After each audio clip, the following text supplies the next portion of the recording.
Stop hurting yourself. 7 Habits for Not Abandoning Yourself. Most people today completely misunderstand what self-care really is. They think it means resting more, indulging emotions, avoiding pressure, or seeking pleasant moments to forget exhaustion. But that is not self-care. That is only temporary soothing, like pulling a blanket over a wound that has never been healed. True self-care does not make you feel comfortable right away. It wakes you up. It forces you to face the parts of yourself you have been avoiding for a long time. It does not ask what you want, it asks who you are becoming. Because in the Stoic spirit, self-care begins with self-respect. It is the refusal to abandon yourself just because of fatigue, negative emotions, or a day that does not go as planned. When you choose to live loosely according to your emotions, you slowly lose respect for yourself. Every time you know what is right but do not do it, every time you break a promise to yourself, every time you use comfort to escape responsibility, you are telling yourself that you are not important enough to deserve discipline. And no form of self-care can compensate for that silent betrayal. The Stoics understood that the mind is the foundation of all life. How you think determines how you act. How you act shapes who you become. That is why self-care does not begin on the outside, but with inner discipline. Training the mind to prefer clarity over chaos. Teaching yourself to distinguish what is worth holding onto and what must be released. Refusing to let life be driven by fleeting emotions. There is a hard truth that must be said plainly. Many people hurt themselves every day and call it life. They stay up late, procrastinate, indulge bad habits, allow their minds to be dragged by anxiety and comparison, then comfort themselves by saying they need more self-care through even more avoidance. But avoidance does not heal. It only prolongs weakness. True self-care is having the courage not to abandon yourself in difficult moments. It is maintaining discipline even when no one is watching. It is choosing what is right over what is easy. It is standing with your future self instead of indulging your present emotions. And here lies the paradox. When you stop indulging yourself, you begin to truly love yourself. When you stop chasing comfort, you rediscover peace. When you stop abandoning yourself, you become steady. Self-care does not make you weaker. It helps you stand upright in life. Habit 1. Live by virtue, not by emotion. If there is only one habit capable of pulling a person out of inner chaos and helping them stand firm in life, it is this one. Live by virtue, not by emotions that seize the steering wheel. Most human exhaustion does not come from circumstances, but from letting emotions drive every decision. We wake up in a bad mood and the entire day collapses. We feel discouraged and allow ourselves to drift. We feel afraid and retreat. We feel angry and speak words we later regret. When emotions sit in the driver's seat, life becomes unstable, unpredictable, and full of remorse. The Stoics did not deny emotions. They did not teach people to become numb. They taught one simple truth. Emotions are visitors, not decision makers. Emotions come and go. Virtue remains. Emotions change with the weather, with other people's words, with circumstances. Virtue is the only thing that does not waver when everything around you shifts. Living by virtue means you do not ask how you feel, but what is right. Right does not mean popular. Right does not mean comfortable. It means aligned with the standards you set for yourself. When you do what is right even when no one sees, self-respect is formed. When you keep promises to yourself without rewards, dignity is forged. Stoic philosophy grounds morality in 4 core virtues. Wisdom, to see things as they truly are, unclouded by fear or desire. Courage, to do what must be done even when you tremble. Justice, to act fairly and uprightly even when it brings no advantage. Temperance, to master desires instead of becoming their slave. Each time you act through these 4 pillars, you step closer to the person you respect. Each time you act only to satisfy fleeting emotions, you pull yourself away from who you are meant to be. The danger is not negative emotion. The danger is allowing emotion to break your standards. Remember a moment when you reacted emotionally. A rushed remark. An act of avoidance. An indulgence that set you back. Afterwards, you did not feel stronger. You felt smaller, emptier. That is the feeling of betraying yourself. Now remember another moment. When you stayed silent instead of exploding. When you chose the hard path over the easy one. When you kept your word even without pressure.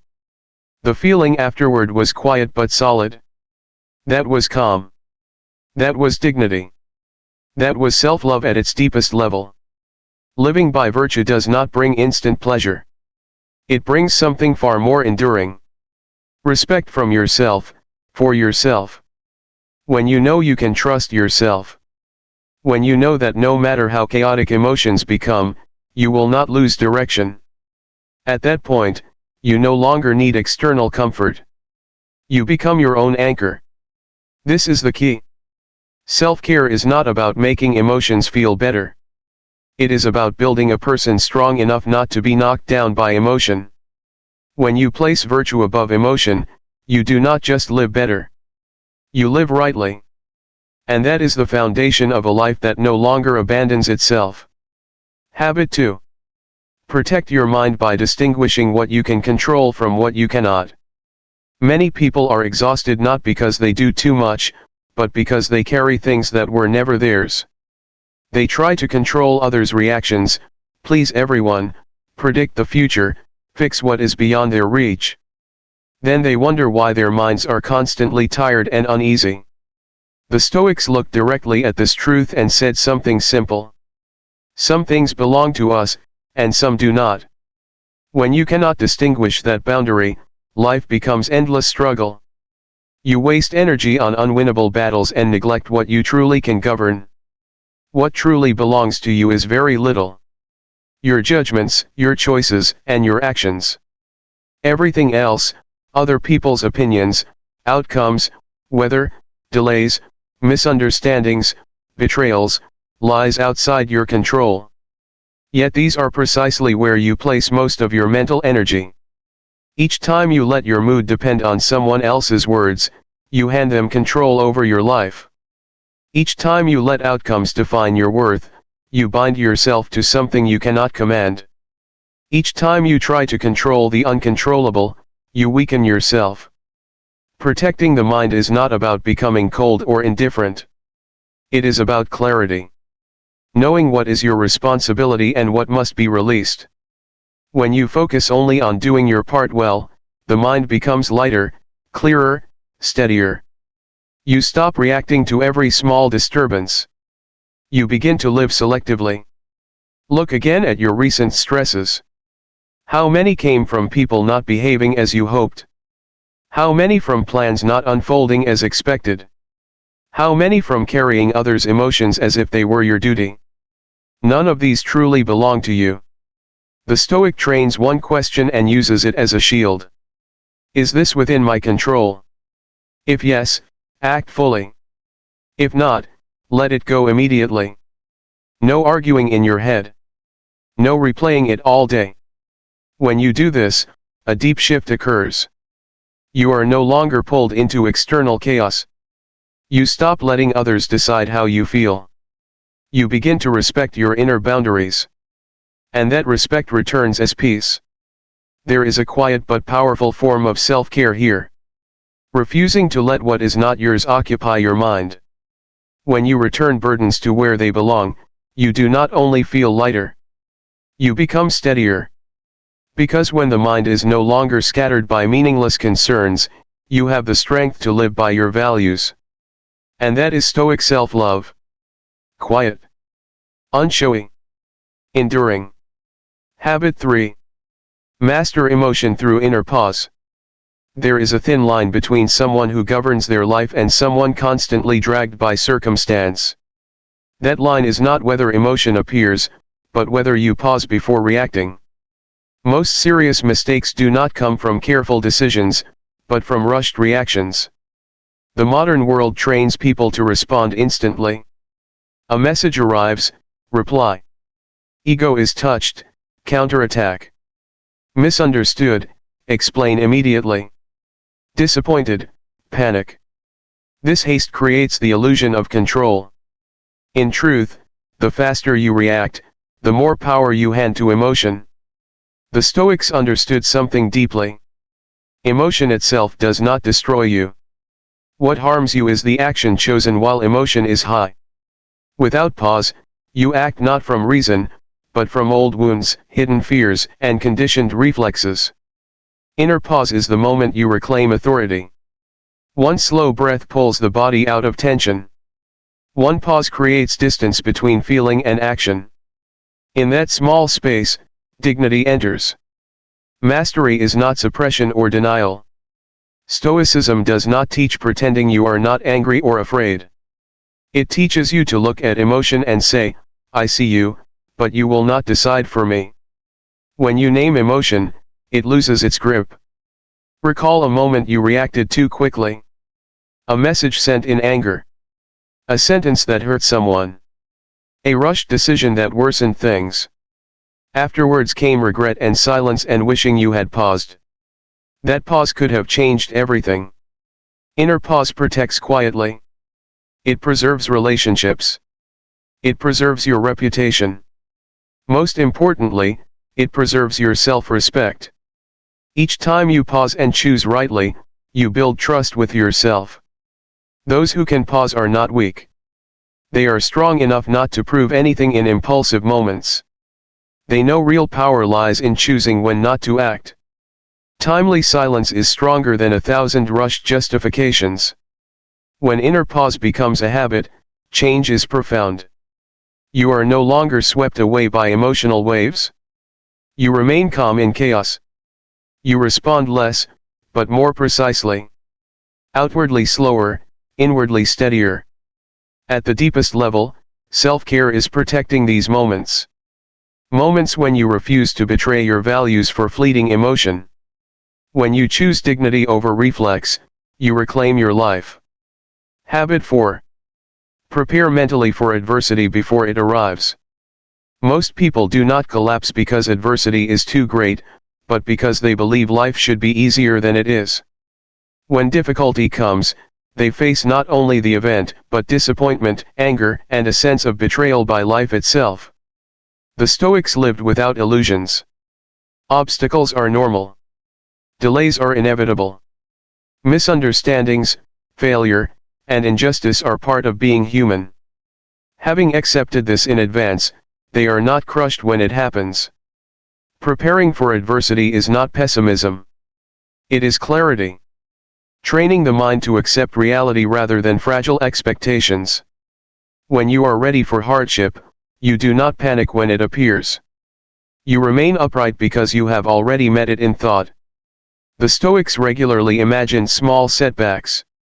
A cancelled plan. An unkind remark. A delay. Someone not acting as expected. And asked one question. How will I act with dignity if this happens? That question creates strength. When adversity comes, you do not react blindly. You already have a path. You know which virtue to choose. Wisdom to see clearly. Courage not to flee. Temperance not to lash out. Justice not to harm others out of discomfort. When you stop expecting perfection, resentment fades. When you stop taking difficulty personally, you mature. Adversity loses its power to make you bitter. It becomes training. There is a quiet benefit. Preparing for hardship increases gratitude for ordinary days. Calm days become gifts. Kind conversations become precious. You no longer take ease for granted. And gratitude lightens the mind. Preparation does not make life heavier. It makes you freer. Free from shock. Free from outrage. Free from victimhood. Life no longer ambushes you. You meet it with composure. At its core, self-care builds a mind that does not shatter easily. You may feel tired. You may feel sad. But you do not lose direction. Because you were ready.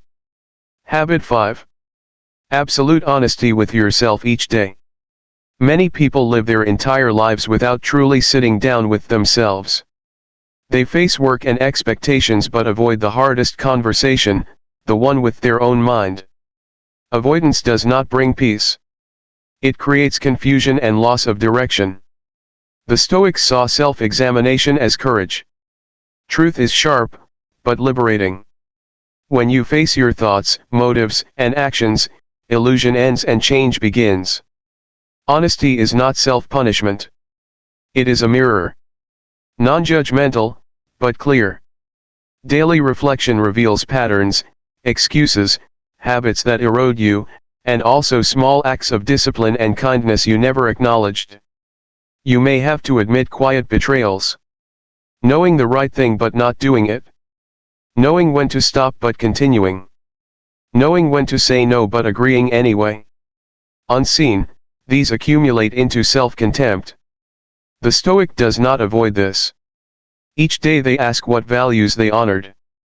They note small acts of integrity. They name what needs correction without excuses. Clarity creates self-respect. Honesty also means naming emotions accurately. Anger is anger. Fear is fear. Envy is envy. Procrastination is procrastination. When named plainly, emotion loses power. Sustained honesty builds trust in yourself. You know you are not lying inwardly. Commitments become real. Identity is formed through repeated truth. Self-care is not always comfort. Sometimes it is short-term discomfort for long-term peace. Honesty is one of the deepest forms of care. Daily reflection is mental cleaning. Not to blame, but to restore order. In that order, steadiness returns. Habit 6. Voluntarily enter discomfort to train inner strength. Modern weakness does not come from lack of ability, but from too much ease. Constant comfort erodes resilience. Small disruptions feel overwhelming. The Stoics saw discomfort differently. Not as an enemy, but as training ground. Without pressure, no strength. Without friction, no durability. Voluntary discomfort is conscious choice, not self-punishment. Small inconveniences remind the mind it is not ruled by comfort. When you endure small things willingly, large things lose terror. Simple acts become training. Simple meals. Walking instead of convenience. Silence instead of distraction. Difficult conversations instead of avoidance. Each choice says, I can endure. I do not need to flee. Discomfort reveals a truth. Most fears are not dangerous, only unfamiliar. Exposure weakens fear. Discipline replaces negotiation. Stability forms. Those untrained in discomfort suffer when it arrives unexpectedly. Those trained do not panic. They have been there. They know they will not break. Self-care is not protection from inconvenience. It is preparation not to collapse when it appears. Voluntary discomfort is strong, unsentimental love. Each time you resist ease, you expand your limits. Expanded limits become calm. You no longer fear obstacles. You continue forward. Discomfort does not weaken you. It clarifies your true capacity. When you realize you can endure more than imagined, fear loses authority. Habit 7. The art of saying no to protect dignity and life. Many people are exhausted not from important work, but from saying yes to what does not belong to their path. Each unconscious yes drains time, energy, and self-respect. Stoics knew self-care is not pleasing everyone. It is protecting yourself from quiet invasion. Without no, others decide your rhythm and peace. Saying no is not selfish. It is honest. Honest about limits. Each yes given from fear places others' comfort above your stability. Repeated sacrifice breeds depletion, not gratitude. Boundaries are not walls. They define what enters your life. Clear boundaries create healthy relationships. Blurred boundaries breed resentment. Many yes come from fear of judgment or conflict. Stoicism does not teach likability. It teaches principle. Principles sometimes make others uncomfortable. There is quiet power in calm refusal. No anger. No explanation. No apology for protecting your life. In saying no, you stop abandoning yourself. At first, refusal creates space that feels uncomfortable. But in that space, breath returns. Focus returns. Meaning enters. Each no to exhaustion is a yes to mental health. Each boundary is an investment in the future. Each refusal builds self-respect. The art of no does not isolate you. It filters your life. Those who respect you remain. Those who benefited from your surrender leave. That departure restores order. At its core, self-care is refusing to betray yourself to please others. Saying no to what is unworthy is saying yes to yourself. When you see these 7 habits together, understand this. They are not tips. Not motivation. Not comfort. They are a system of living. A way of standing firmly before yourself. Virtue steadies you.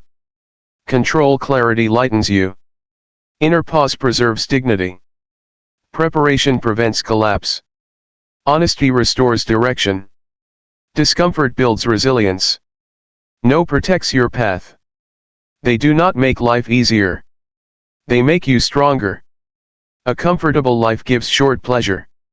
A disciplined life gives lasting peace. The Stoic seeks steadiness, not comfort. True self-care is never indulgence. It is refusing to abandon yourself in hard days.